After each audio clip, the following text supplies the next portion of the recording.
Olá, tudo bem? Sejam bem-vindos ao canal Espiritualidade para você. Meu nome é Rafael, eu sou psicólogo, sou umbandista e atualmente eu faço parte do corpo mediúnico da Irmandade Umbandista Paz Joaquim de Angola, aqui em Barra do Piraí, no estado do Rio de Janeiro.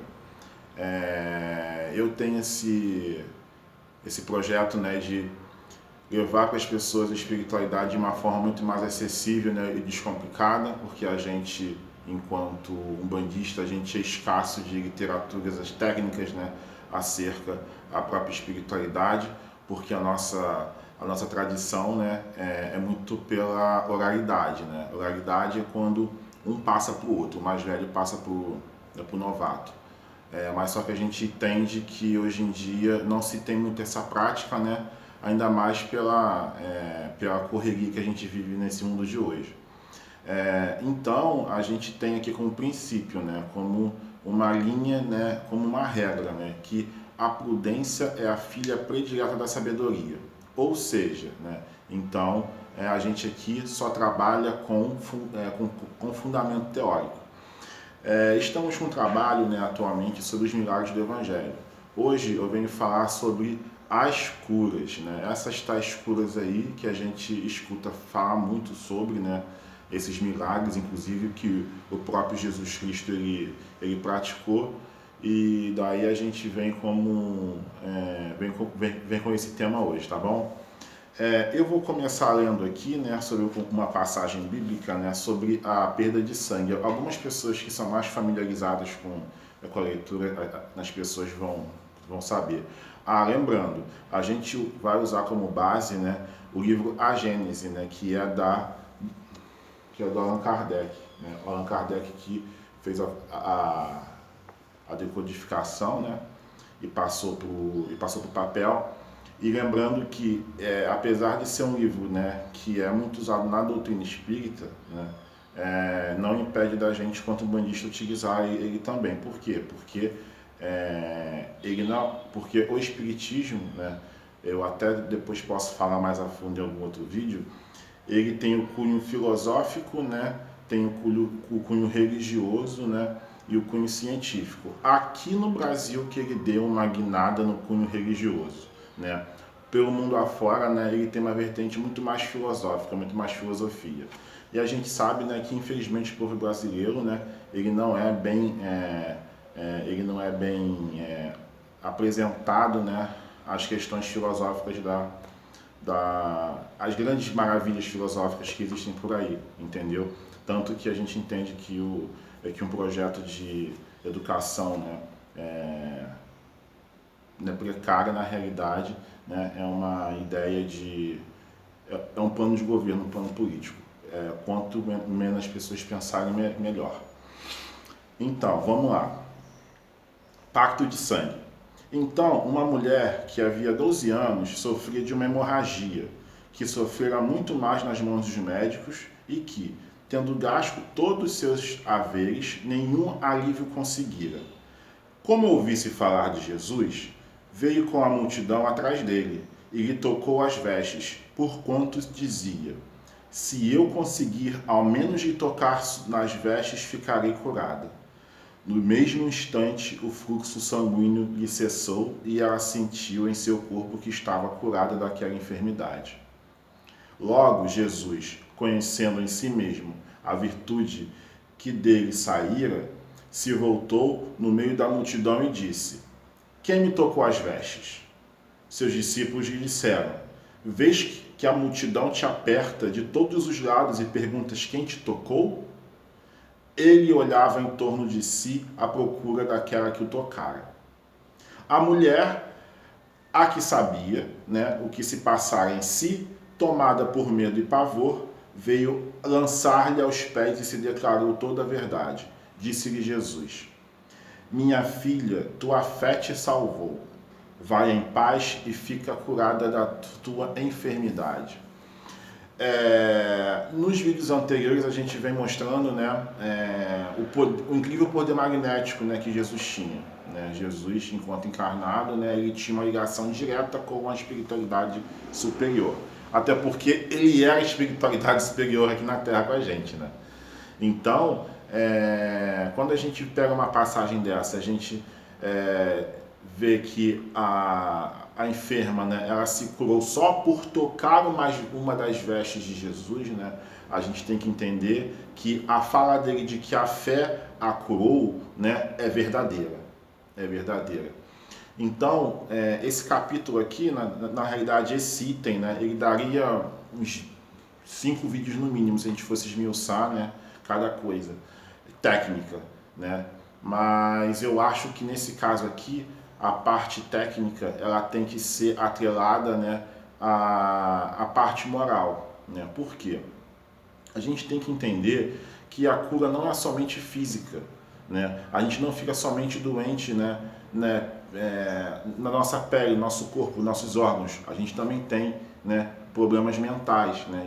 E são esses problemas mentais, né, que a gente muitas das vezes trata, né, como, né, algo que ficaria para depois, que a gente não leva muito em consideração.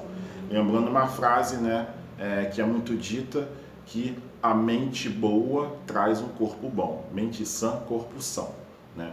Nesse momento não me recordo quem foi que disse, mas só que mente sã, corpo são. Ou seja, esse capítulo me fez refletir, né, sobre a questão da mente sã. A mente sã, ela pode proporcionar várias possibilidades de curas e de milagre, desde que a pessoa que vai receber a cura, ela esteja aberta para receber a cura.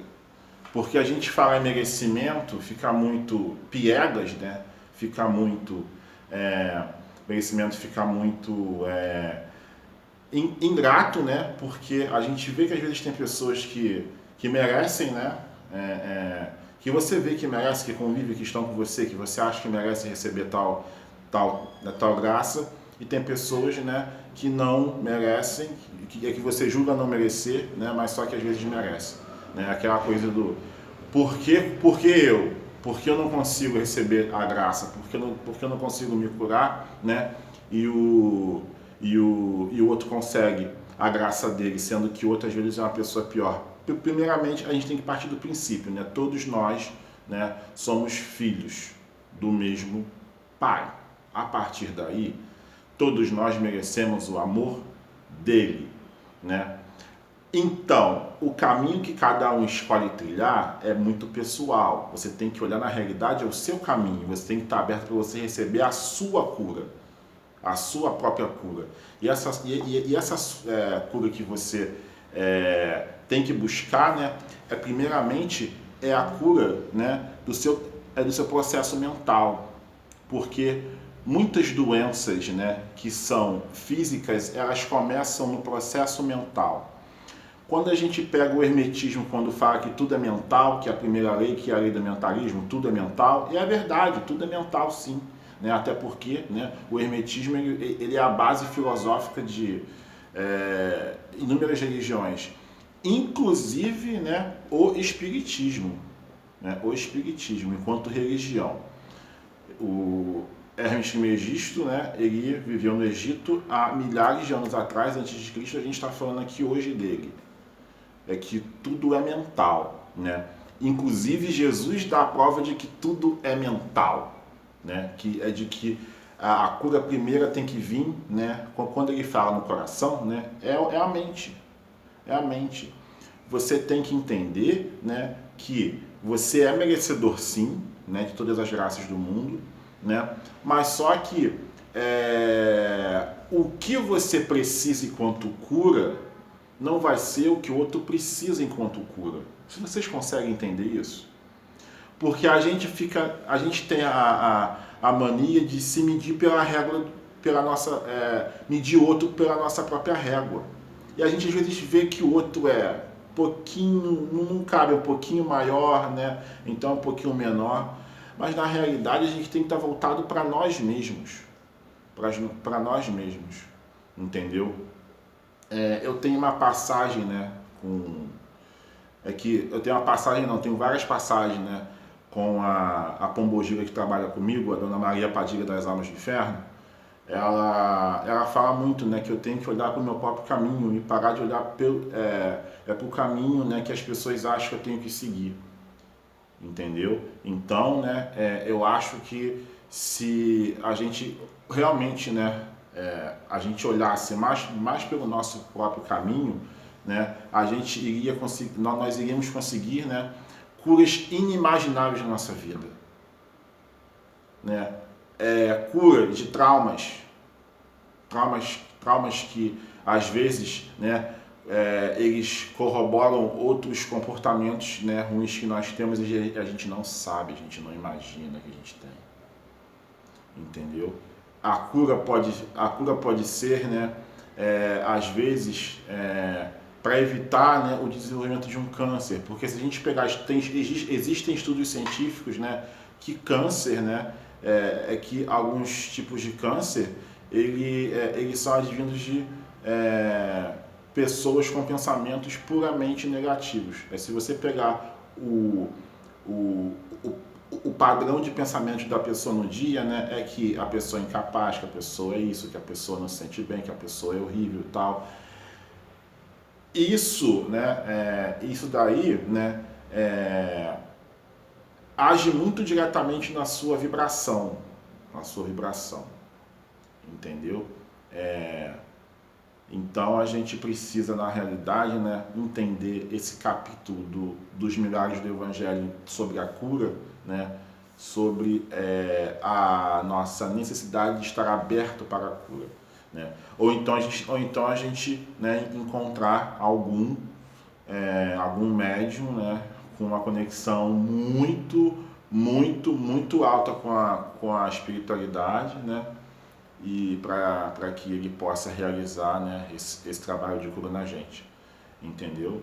Então, né, a gente precisa também deixar muito bem claro que esse processo de cura, né, o técnico, né, o processo técnico de cura, ele pode ser aplicado pelos encarnados, né, e também pelos espíritos, né, porque na realidade existe uma canalização do fluido cósmico universal, né, e esse fluido cósmico universal, ele atua diretamente, né, nas células e também pode atuar no seu pensamento, entendeu? Então é por isso que a gente tem a noção, né, a gente sempre fala aquilo que você é uma parte do universo.